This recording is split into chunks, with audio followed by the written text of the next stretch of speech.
स्वागत है आपका एसएससी इजी फाइट चैनल पर। जैसा कि हम सभी जानते हैं एसएससी जीडी की जो एग्ज़ाम डेट निकल कर आ रही है वो 20 फरवरी से 12 मार्च तक की है। तो हम आपको इस चैनल पर सिखाते हैं एग्जाम में पेपर को कम से कम टाइम में कैसे अप्रोच करना है, उसे आसानी से कैसे सॉल्व करना है।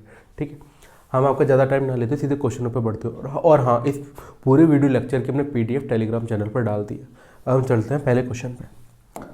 तो फर्स्ट क्वेश्चन पर अगर हम देखें तो बोला है कि 12,600 जो है 12,600 को डिवाइड किया है 15 लेबरों के बीच, जिसमें से 7 हमारे मैन हैं, 3 वुमेन और 5 हमारे बॉयज़ हैं।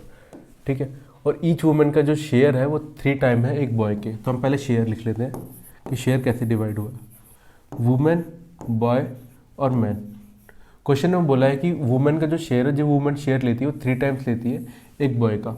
यानी अगर मान लेते हैं बॉय 1 यूनिट शेयर लेता है तो वुमेन उसका 3 गुना लेगी, यानी 3 यूनिट। ठीक है, उसके बाद बोला है कि जो हमारा मैन है वो रिसीव करता है 7 times as much as each boy. अगर मान लेते हैं बॉय 1 यूनिट शेयर लेता है तो मैन उसका 7 गुना लेगा, यानी 7 यूनिट। ठीक है, क्वेश्चन में बोला। अब हम देखते हैं नंबर कितना है। अगर हम देखें तो 7 मैन है हमारे पास, 7 आदमी हैं, 3 वुमेन है और 5 बॉयज़ हैं। ठीक है, तो टोटल शेयर निकालेंगे अगर हम, तो अगर एक वुमेन को शेयर मिलता है 1 यूनिट, मतलब 3 यूनिट मिलता है, तो 3 वुमेन को कितना शेयर मिलेगा, 9 यूनिट। ठीक है, एक बॉय को 1 यूनिट शेयर मिलता है तो 5 बॉयज़ को कितना शेयर मिलेगा, 5 यूनिट। ठीक है, सीधे मल्टीप्लाई कर देना हमें। एक मैन को 7 यूनिट शेयर मिलता है तो 7 आदमियों को कितना मिलेगा, 7 7 49, इतना यूनिट शेयर मिलता है। हमने सीधे मल्टीप्लाई कर दिया।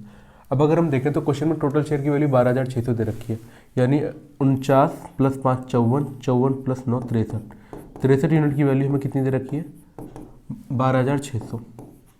और हमसे किसकी वैल्यू पूछी है, हमसे पूछी है share of each women. 9 women का शेयर, वो 3 वुमेन का शेयर 9 यूनिट है, तो एक वुमेन का शेयर होगा 3 यूनिट। ठीक है, तो 3 यूनिट की वैल्यू निकालनी है। यहाँ से 1 यूनिट की वैल्यू निकालेंगे तो आएगा 12,600 / 63, और 3 यूनिट की वैल्यू निकालेंगे तो इनको मल्टीप्लाई कर दिया, इधर भी 3 से मल्टीप्लाई, इधर भी 3 से मल्टीप्लाई। हम जानते हैं 63 दूनी 126 होता है, तो 2 3 6 और ये 00, यानी आंसर आ गया हमारा ऑप्शन डी। नेक्स्ट क्वेश्चन पे बढ़ते हैं।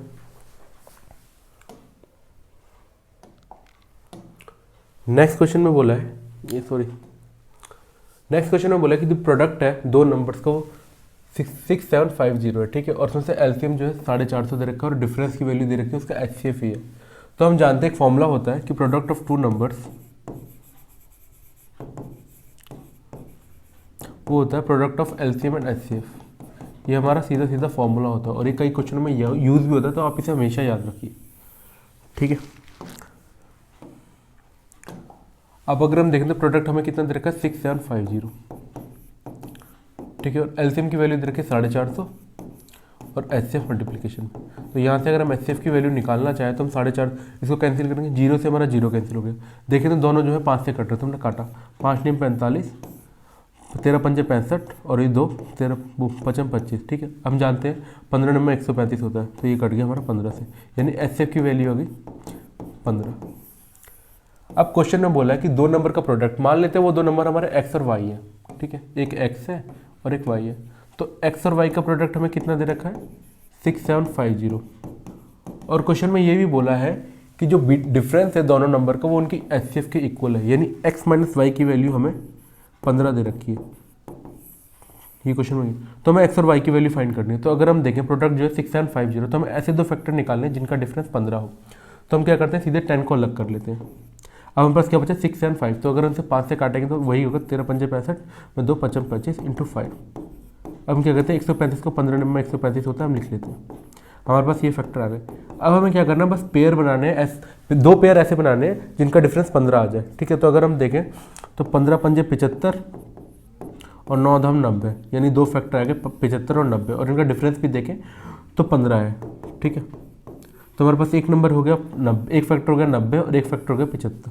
हमसे क्या पूछा है, स्मॉलर वाला पूछा है, तो 90 तो हमारा बड़ा वाला है और छोटा वाला 75 है, तो आंसर आएगा हमारा ऑप्शन बी। नेक्स्ट क्वेश्चन पे बढ़ते हैं। नेक्स्ट क्वेश्चन में बोला है कि x जो है, अगर हम देखें तो इसे देख के बच्चे घबरा जाते हैं। ठीक है, ये भी स्पीड एंड डिस्टेंस का क्वेश्चन है, बस यहाँ पे स्पीड जो है फ्लोर पर मिनट दे रखी है। ठीक है, तो क्वेश्चन में बोला है कि 2 बंदे हैं एक्स और वो दोनों लिफ्ट से ऊपर नीचे जाते हैं। मान लेते हैं ये लिफ्ट है जो ऊपर जा रही है, ये लिफ्ट है जो नीचे जा रही है। जो बंदा है वो ग्राउंड फ्लोर पर खड़ा है, एक्स जो है हमारा ग्राउंड फ्लोर पर खड़ा है। यहाँ पे खड़ा है, ठीक है। और जो वो जिस लिफ्ट में बैठा है ना उसकी स्पीड कितनी है 30 फ्लोर पर मिनट, यानी 1 मिनट में 30 फ्लोर ऊपर चली जाती है वो लिफ्ट, ये क्वेश्चन में बोला है, ठीक है। और उसके बाद अगर हम देखें तो वाई जो है दूसरी लिफ्ट में बैठा है जो कि सेम टाइम पे चलती है और वो कौन सी फ्लोर पे 50th फ्लोर पे है, तो मान लेते हैं ये 50th फ्लोर पे, ये 50th फ्लोर है, ठीक है। और इसकी स्पीड कितनी है 45 फ्लोर पर मिनट, यानी इसकी स्पीड है 45 फ्लोर पर मिनट,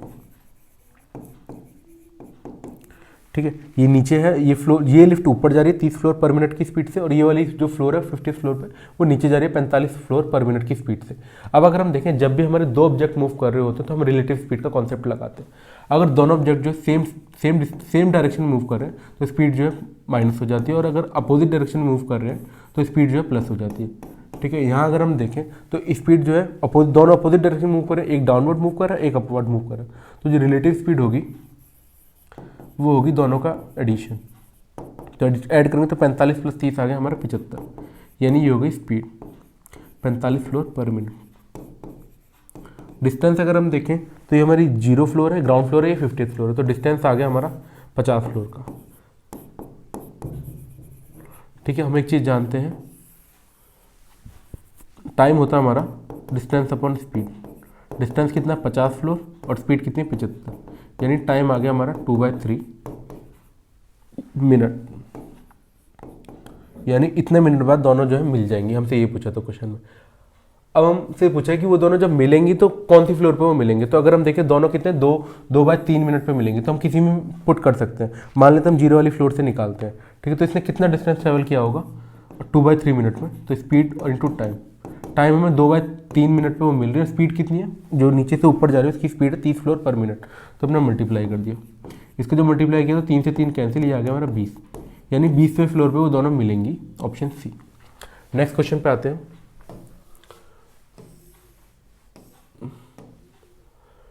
नेक्स्ट क्वेश्चन बोल रहा है कि there is a 16% discount on dozen pairs of trouser, ठीक है। तो मान लेते हैं कि 12 पेयर, भाई 12 पेयर पे 12 पेयर जो है 5500 और 5000 रुपये के थे, लेकिन उस पर क्या हो डिस्काउंट दे दिया 16% का। हम एक चीज़ जानते हैं, अगर कोई चीज़, अगर मान लेते हैं 100 रुपये की कोई चीज़ है, ठीक है, 100 रुपये उसमें प्राइस मार्क किया हो और उस पर कह दिया कि 20 रुपये की छूट है, तो वो चीज़ हमें कितने पड़ेगी, हमें 80 रुपये की पड़ेगी क्योंकि 20 रुपये की छूट थी।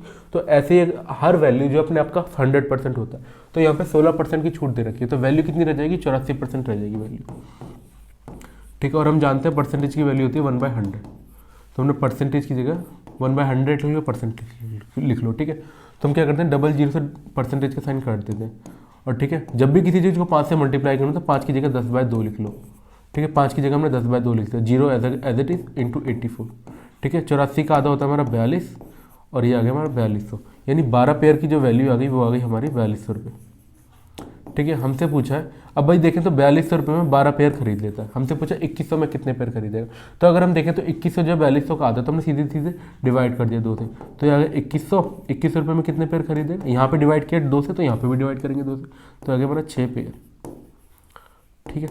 यानी 2100 रुपये में 6 पेयर खरीद लेता है। आप इसको ऐसे भी कर सकते हैं, अगर 4200 रुपये में 12 पेयर खरीद रहा है तो 100 रुपये में कितने पेयर खरीदेगा 12/42, ठीक है। और 2100 पूछा तो 2100 में कितने खरीदेगा 12 × 42 अपॉन इंटू 21, तो इसको काटेंगे तो 21 दूनी 42 और 2 6 12, तभी भी 6 आंसर आएगा। आप कैसे भी कीजिए आंसर हमारा सेम ही आने वाला है। नेक्स्ट क्वेश्चन पे बढ़ते हैं हम। नेक्स्ट क्वेश्चन पे देखें तो मार्क प्राइस जो फैन का 25% मोर है इसके कॉस्ट प्राइस से, ठीक है। तो हम क्या करेंगे CP SP और MP, ठीक है। क्वेश्चन में बोला मान लेते हैं CP जो है 100 यूनिट है, ठीक है। अब बोला है कि मार्क प्राइस जो है 25% ज़्यादा है CP से। अगर CP 100 है तो इसके 25% क्या होगा 25 ही होगा, तो 25 इसमें ऐड करेंगे तो ये बन गया 125, यानी मार्क प्राइस आ गया हमारा 125। भाई क्वेश्चन में बोला था कि मार्क प्राइस जो है 25% ज़्यादा है CP से। CP हमने माना 100 का 25% 25 होगा, तो मार्क प्राइस हो गया हमारा 125। अब क्वेश्चन में बोला है कि 12% का डिस्काउंट है मार्क प्राइस पे, तो हम क्या करते हैं दूसरे में 100 मान लेते हैं मार्क प्राइस। अगर 100 पे 12% का डिस्काउंट है तो सेलिंग प्राइस कितना होगा 88%, ठीक है। अब हम क्या करेंगे मार्क प्राइस यहाँ पे 125 है, यहाँ पे 100 है, तो हम दोनों जगह एक ही चीज़ बनाएंगे ताकि हम एक ही लाइन में तीनों का रेशियो ले पाए, ठीक है। तो हमने क्या किया इसको पहले सिंप्लीफाई किया, इसको काटेंगे तो 25 × 25 25 × 5 125, ठीक है। अगर हम यहाँ पे काटेंगे तो यहाँ 4 से कट जाएगा, 4 दूनी 8, 4 दूनी 8, यहाँ पे काटेंगे तो ये बन गया हमारा 25 चौकीस 100। अब हम क्या करेंगे, ऊपर वाली नीचे ऊपर 5 है नीचे 25 है, दोनों जगह मार्क प्राइस को सेम बनाने के लिए हमने यहाँ 5 से मल्टीप्लाई कर दिया, तो यहाँ मल्टीप्लाई करें तो 5 में 25, ठीक है, तो ये बन गया 25। यहाँ पे 5 से मल्टीप्लाई करेंगे तो 5 चौक 20, ये बन गया 20, और ये हमारा 22 का 22 ही रहा, क्योंकि यहाँ पर 22 और 25 था, तो यहाँ पे कोई चेंज की जरूरत नहीं है, ठीक है। अब अगर हम देखें तो हमारा रेशियो ये बन गया। अब हमसे क्या पूछा, प्रॉफिट परसेंटेज पूछिए भाई, ठीक है। 20 रुपये की कोई चीज़ थी, 20 हमारा सीपी हो गया, मार्क प्राइस हमारा 25 हो गया, और एसपी हो गया 22 यूनिट, ठीक है। तो प्रॉफिट परसेंटेज का जो हमारा फॉर्मूला होता है वो होता है profit upon CP into 100%। Profit अगर हम देखें तो 2 यूनिट का प्रॉफिट हो रहा है 20 रुपये पे, क्योंकि सीपी 20 ही है, ठीक है, इंटू 100%, ठीक है। अगर कैंसिल करें तो 0 से 0 कैंसिल, 2 से 2 कट गया, ये आ गया हमारा 10% answer, option D. Next question पे बढ़ते हैं हम।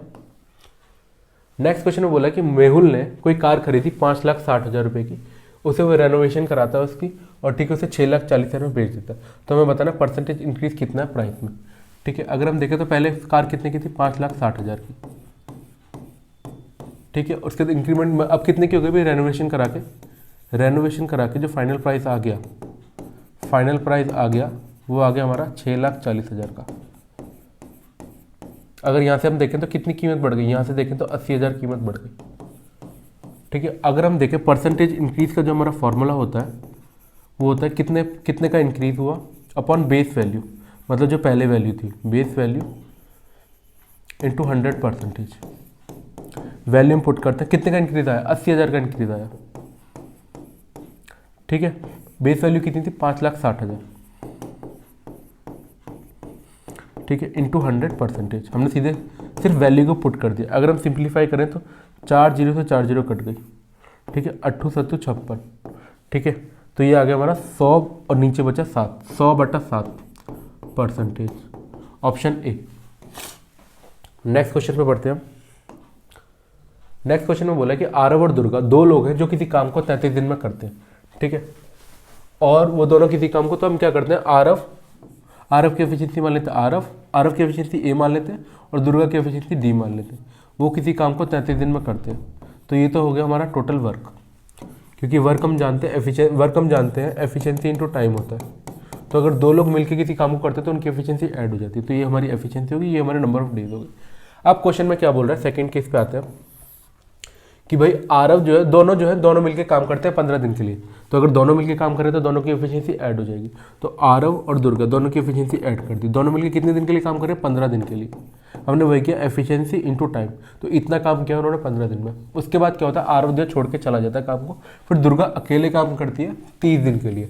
अब जो है दुर्गा अकेले काम करेगी 30 दिन के लिए, दुर्गा की एफिशिएंसी डी ही थी, और इंटू 30 दिन, तो ये इतना काम जो है दुर्गा ने किया 30 दिन में, ठीक है। उसके बाद तो इतना काम किया। अब देखें ऊपर देखें नीचे देखें, काम सेम ही हमारा, तो हम चाहे तो इन दोनों को इक्वेट कर सकते हैं, तो हम इनको इक्वेट करते हैं। हम क्या करते हैं, इस वर्क की जगह हम यही पुट कर देते हैं, ये वाली जो वैल्यू थी इसी को नीचे ले आते हैं, ठीक है, क्योंकि दोनों वर्क सेम ही है। तो ये आ गया हमारा a + d इंटू 33। अगर हम इसे सॉल्व करें तो ब्रैकेट को खोलेंगे, 15a + 15d, और ये हो गया 30d, ठीक है। यहाँ अगर हम देखें तो ये हो जाएगा हमारा 45d, तो हम क्या करते हैं 45d लिख देते हैं यहाँ पे,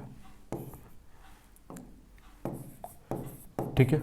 और यहाँ अगर हम देखें तो 33a ब्रैकेट खोलेंगे 33d, ठीक है। अब हम क्या करेंगे, इस 50a को यहाँ लेके जाएंगे, तो ये यहाँ पे माइनस का हो जाएगा, और यहाँ पे कितना आ गया, यहाँ अगर हम देखें तो 18a आ गया, ठीक है। और उसके बाद अगर हम देखें तो इस 33d को यहाँ लेके आएंगे, तो ये यहाँ पे माइनस हो जाएगा, इसको सॉल्व करेंगे तो ये आ गया हमारा 12d, यानी 12d = 18a। अब इसको हम सॉल्व कर लेते हैं, यहाँ पे सॉल्व कर लेते हैं, ठीक है। 12d =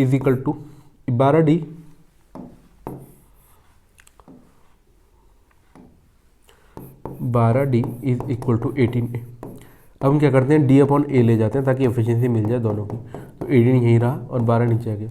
इन दोनों को काटेंगे तो d/2, यानी a की एफिशिएंसी 3 आ गई, a की एफिशिएंसी 2 आ गई। दुर्गा की एफिशिएंसी 3 यूनिट है, a की एफिशिएंसी 2 यूनिट है आरव की। अब हमसे क्वेश्चन में क्या पूछा, हमसे पूछा कि आरव अकेले कितना टाइम लेगा उसी काम को करने में। टोटल वर्क कितना था हमारा a + d × 33। तो टोटल वर्क अगर हम यहाँ से निकाल लें, क्योंकि हमारे पास a और d दोनों की वैल्यू, a की वैल्यू कितनी है हमारी, a की वैल्यू है 2 और d की वैल्यू 3, तो ये आ गया 5। 5 × 33 हमारा टोटल यूनिट ऑफ वर्क है, ठीक है। अपॉन में हमसे पूछा आरव अकेला कितने टाइम में करेगा, तो आरव की एफिशिएंसी देखें तो 2 यूनिट है, तो अपॉन में एफिशिएंसी आएगी, ठीक है। तो आरव एफिशिएंसी आ गई, यानी ये हो गया हमारा नंबर ऑफ डेज, ये टाइम आ गया हमारा बेसिकली, ठीक है। 37 पंजे 165 और अपन 2, तो इसका आंसर आएगा ऑप्शन डी। नेक्स्ट क्वेश्चन पे बढ़ते हैं। नेक्स्ट क्वेश्चन में बोला कि एक सिलेंडर जिसका डायमीटर 14 सेंटीमीटर, तो यहाँ पे बच्चों ध्यान रखिएगा कि यहाँ पे डायमीटर जानबूझ के दिया गया, क्योंकि बच्चे जो है जल्दबाजी के कारण इस डायमीटर को देखते ही नहीं। क्वेश्चन में रेडियस यूज होता है, डायमीटर कंफ्यूज करने के लिए दिया गया, तो यहाँ पे बच्चों को फंसाने के लिए दिया गया। तो हमने रेडियस देखेंगे, डायमीटर 14 तो रेडियस उसकी आधी होगी, यानी रेडियस आ गई 7 सेंटीमीटर, ठीक है। कर्व सरफेस एरिया की जो वैल्यू दे रखी है वो 220 दे रखी है। कर्व सरफेस क्या होता है, सिलेंडर का होता है हमारा कर्व सरफेस एरिया 2πRh, ठीक है। 2πRh की वैल्यू हमें कितनी दे रखी है, 2πRh की वैल्यू हमें 220 दे रखी है, ठीक है। तो हम वैल्यू पुट करते हैं 2 × 22/7, अब रेडियस कितनी है 7 और इंटू हाइट, ठीक है। यहाँ से अगर हम देखें तो हमारा 7 से 7 कैंसिल हो गया, 22 से 22 कैंसिल हो गया और 2 इधर चला गया, तो हाइट आ गई हमारी 5 सेंटीमीटर।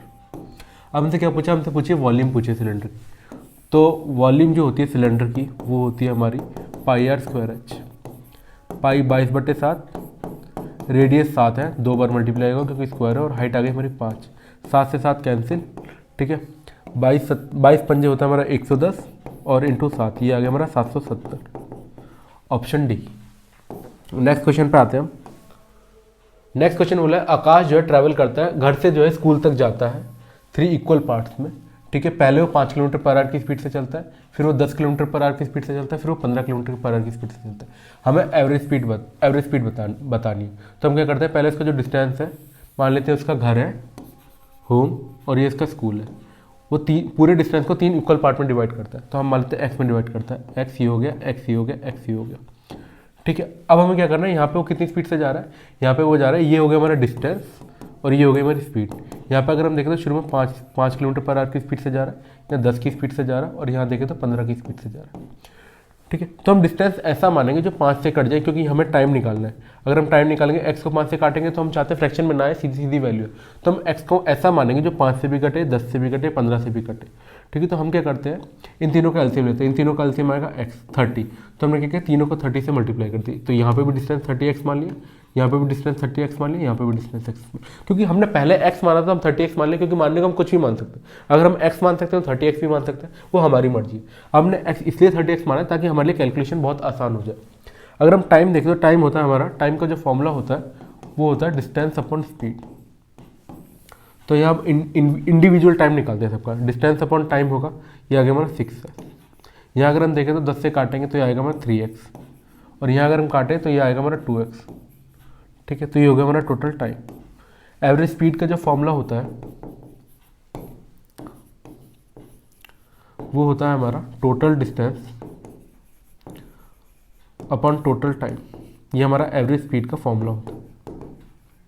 इसे आप याद रखिए क्योंकि इस पर बहुत ज़्यादा क्वेश्चन बनते हैं आजकल, ठीक है। तो एवरेज स्पीड की जब निकालेंगे हम तो टोटल डिस्टेंस कितना है, टोटल डिस्टेंस है 30x + 30x + 30x 90x, total distance है हमारा 90x, और टोटल टाइम कितना लिया है 6 + 9 9x + 2 11x, टोटल टाइम लिया है 11x। अब हमारा x कट गया, हमारा आंसर आ गया 19/11, ठीक है। मिक्स फ्रैक्शन में वैल्यू दिया तो हम सीधे काट देंगे, 11 × 11 11 × 88, 2 बचा और अपॉन में 11, 8 सही 2/11 आंसर आएगा ऑप्शन बी।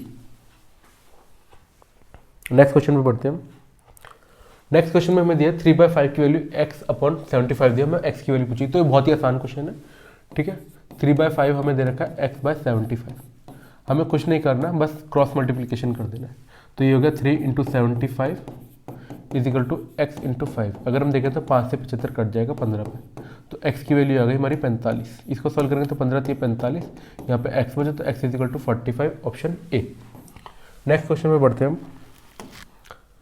नेक्स्ट क्वेश्चन बोला है कि selling price of an article is 4/3 times of its cost price. तो क्वेश्चन में जैसा बोला है वैसे ही लिख लेते हैं। एसपी हमें कितना दे रखा है 4/3 टाइम्स ऑफ सीपी, क्वेश्चन में ये दे रखा है, ठीक है। हमने क्या किया, बस सीपी को इधर लिया है, ठीक है। सीपी को इधर ले आएंगे तो वो बट्टे में जाएगा एसपी के, तो अगर हम देखें तो CP की वैल्यू 4 मिल गई और SP की वैल्यू हमें 4 मिल गई और CP की वैल्यू हमें 3 यूनिट मिल गई।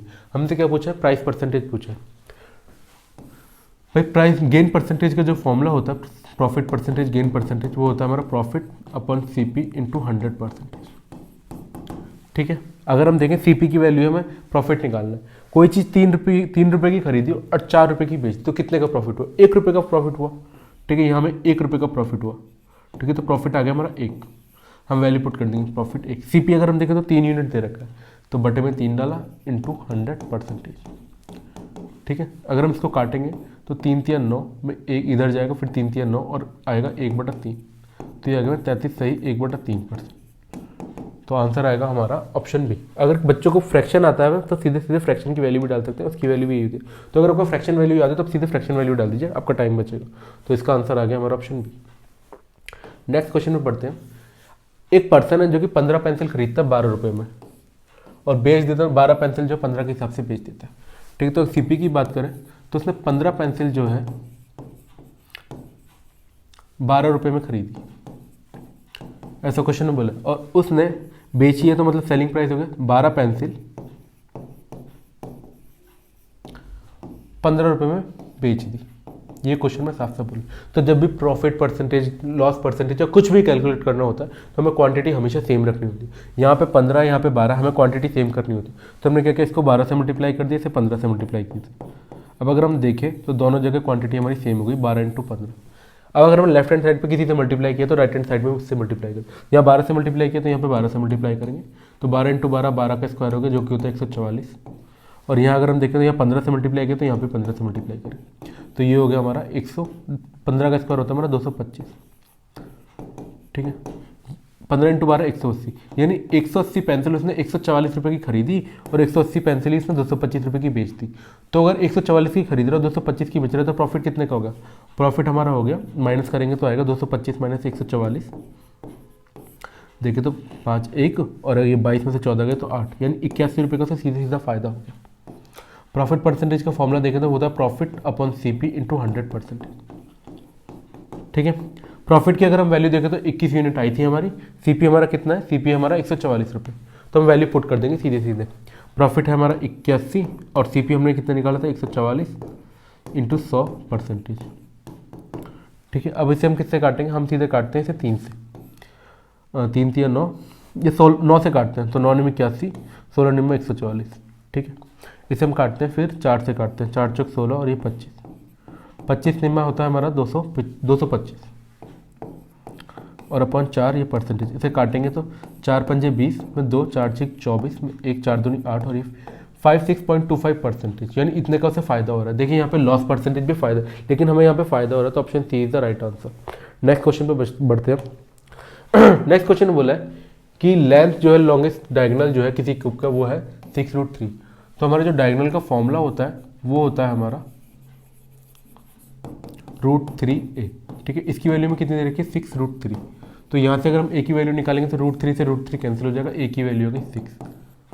अब हमसे क्वेश्चन में क्या पूछा है? Find the volume. तो क्यूब की वॉल्यूम का जो फॉर्मूला होता है वो होता है a क्यूब। तो वॉल्यूम है हमारी a क्यूब होती है किसी भी क्यूब की, a की वैल्यू हमारी 6 है, 6 का क्यूब सभी जानते हैं 216 होता है। आंसर आएगा हमारा ऑप्शन ए। नेक्स्ट क्वेश्चन पे बढ़ते हैं। कंपाउंड इंटरेस्ट के जो क्वेश्चन होते हैं वो थोड़े टाइम टेकिंग होते हैं। ठीक है, एग्जाम में कुछ क्वेश्चन इजी आते हैं, कुछ क्वेश्चन मुश्किल आते हैं, तो उनमें से एक हो जाते हैं। ठीक है, कंपाउंड इंटरेस्ट क्वेश्चन में बोला है कि हमें अमाउंट बताना है आफ्टर 3 क्वार्टर्स बताना है अमाउंट, और कितना है मतलब अमाउंट जो है 3 क्वार्टर के बाद इतना हो जाता है। रेट 40% दे रखा है। ठीक है, रेट कितना दे रखा है? 40%। और टाइम हमें दे रखा है, 3 क्वार्टर यानी 9 महीने। एक क्वार्टर में 3 मंथ होते हैं तो टोटल टाइम हो गया 9 महीने। अब एक बात याद रखिए, जब भी बच्चों हाफ ईयरली की बात हो तो हम क्या करते हैं? रेट को आधा कर देते हैं, रेट हाफ कर देते हैं, आधा लिख लीजिए, और टाइम को 2 गुना कर देते हैं, 2 टाइम्स कर देते हैं।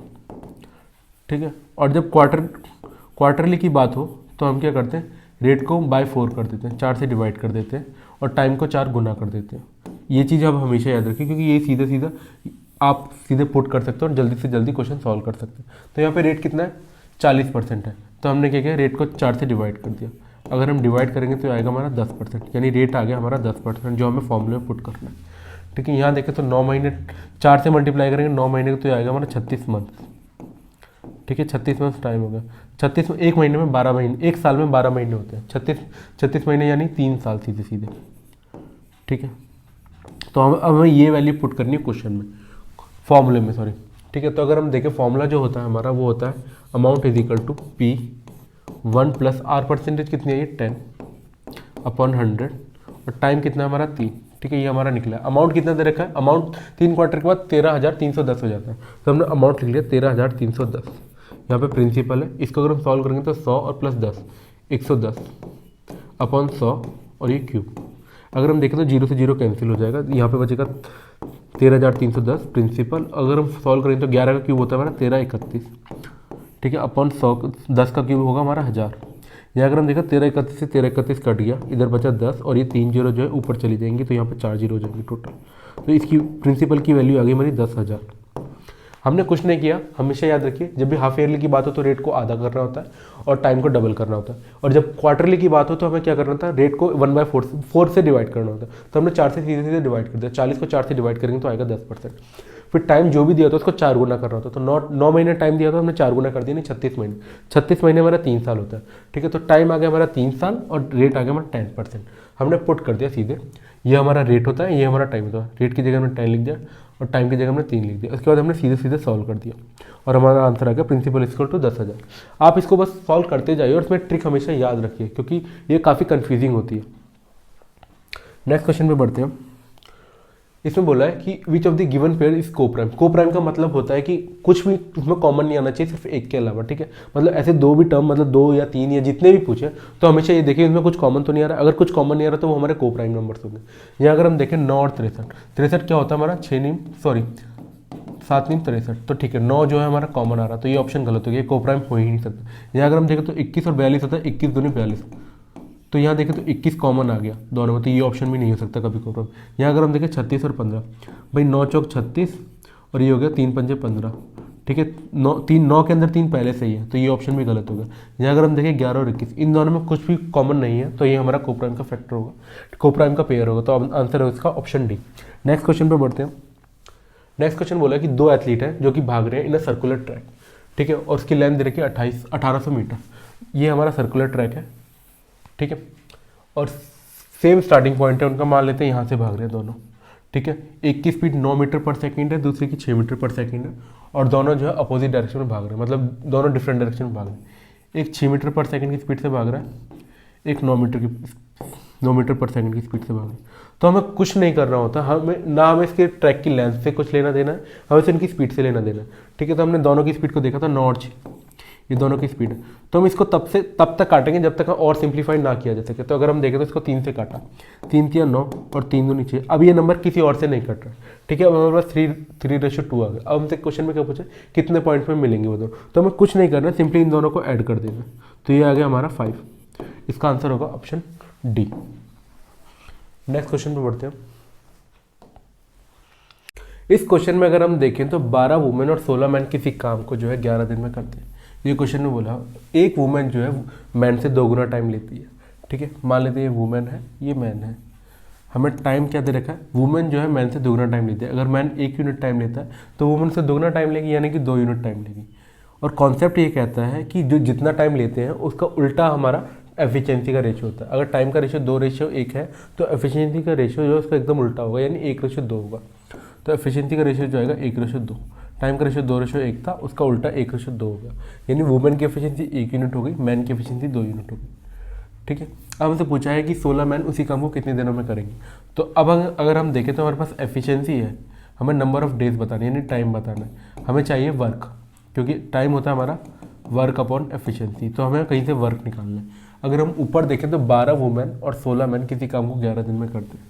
ठीक है, तो यहाँ से हम वर्क कैलकुलेट कर सकते हैं। वर्क होता है हमारा एफिशिएंसी इंटू टाइम। भाई 12 वुमेन और 16 मैन, जब कोई मिलके काम करता है तो उनकी एफिशिएंसी ऐड हो जाती है। ठीक है, इंटू 11। अगर हम देखें, सॉरी यहाँ पे W आएगा। ठीक है, तो एक वुमेन की एफिशिएंसी कितनी है, 1 यूनिट है, तो हमने क्या किया 12 × 1। ठीक है, प्लस 16 मैन, भाई एक मैन की एफिशिएंसी कितनी है 2 यूनिट, तो 16 मैन की एफिशिएंसी कितनी है 16 इंटू 2 और ये इंटू 11, ठीक है। 12 एकम 12 और 16 दूनी 32, ठीक है। ये हो गया हमारा 44, 44 इंटू 11 हमारा होगा 484, ठीक है। तो टोटल वर्क हमारा आ गया 484। अब हमें टाइम निकालना है, ठीक है। तो इसमें अगर हम देखें तो टोटल वर्क कितना है 484। अब हमसे पूछा है कि 16 मैन इस काम को कितने दिनों में करेंगे। 16 मैन, भाई एक मैन की एफिशिएंसी कितनी है 2 यूनिट, 16 मैन की एफिशिएंसी कितनी होगी 16 इंटू 2, ठीक है। तो 16 इंटू 2, अब अगर हम देखें तो 4 से सीधा सीधा कट रहा है, 4 चक 16, 4 एकम 4, 4 दूनी 8, 4 एकम 4, ये आ गया हमारा 121/8, ऑप्शन डी। नेक्स्ट क्वेश्चन पे बढ़ते हैं। नेक्स्ट क्वेश्चन में बोला कि एक नंबर जो है 200 से 150 कर दिया जाता है, उसे घटा दिया जाता है, ठीक है। तो अगर हम देखें तो हमें डिक्रीज परसेंटेज निकालनी, तो डिक्रीज परसेंटेज का जो हमारा फॉर्मूला होता है वो होता है कितने का डिक्रीज हो रहा है अपॉन बेस वैल्यू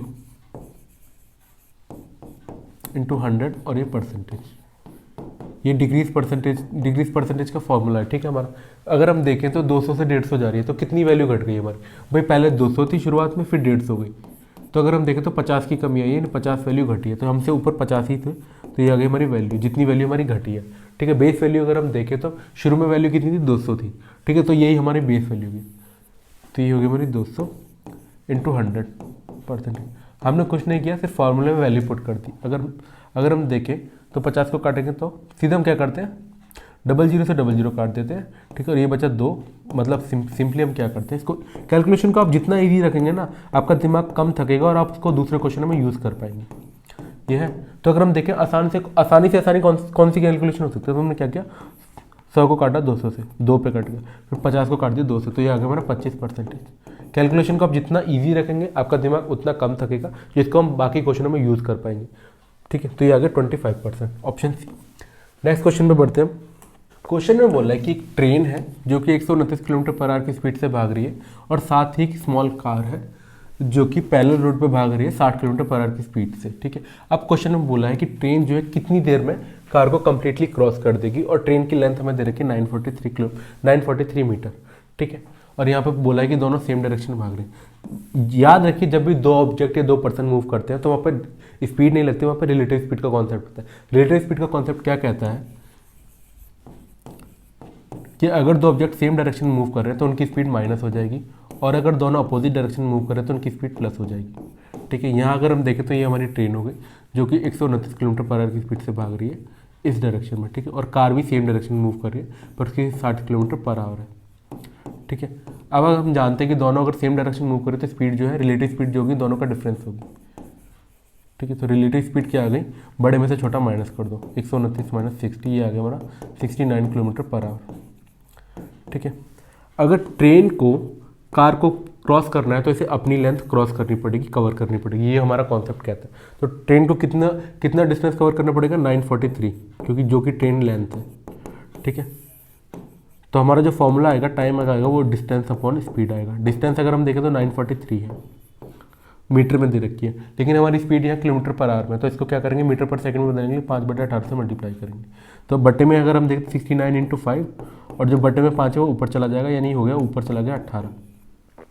यहाँ अगर हम देखें तो 3 से काटते हैं, 3 6 18, 3 दूनी 6, 3 से 9। अगर हम देखें 943 को 30 से काटेंगे, 30 चौक 92 और 2 23 एकम 23, 41 इंटू 6 हो गया, 6 एकम 6, 6 चौक 24। और इसको जब हम 5 से काटेंगे तो आएगा 5 चौक 20 और 4 5 में 45 में 1 5 दूनी 10। और जब इसको देखें तो अगर इसमें देखें तो अप्रॉक्सीमेशन दिया हुआ है, तो इसको अप्रॉक्सीमेट वैल्यू होगी 49, यानी इसका आंसर होगा ऑप्शन ए, ठीक है। हमने इस पूरे वीडियो लेक्चर की PDF जो है टेलीग्राम चैनल पर डाल दी है, जिसका लिंक हमने डिस्क्रिप्शन बॉक्स में दे दिया है। Thank you.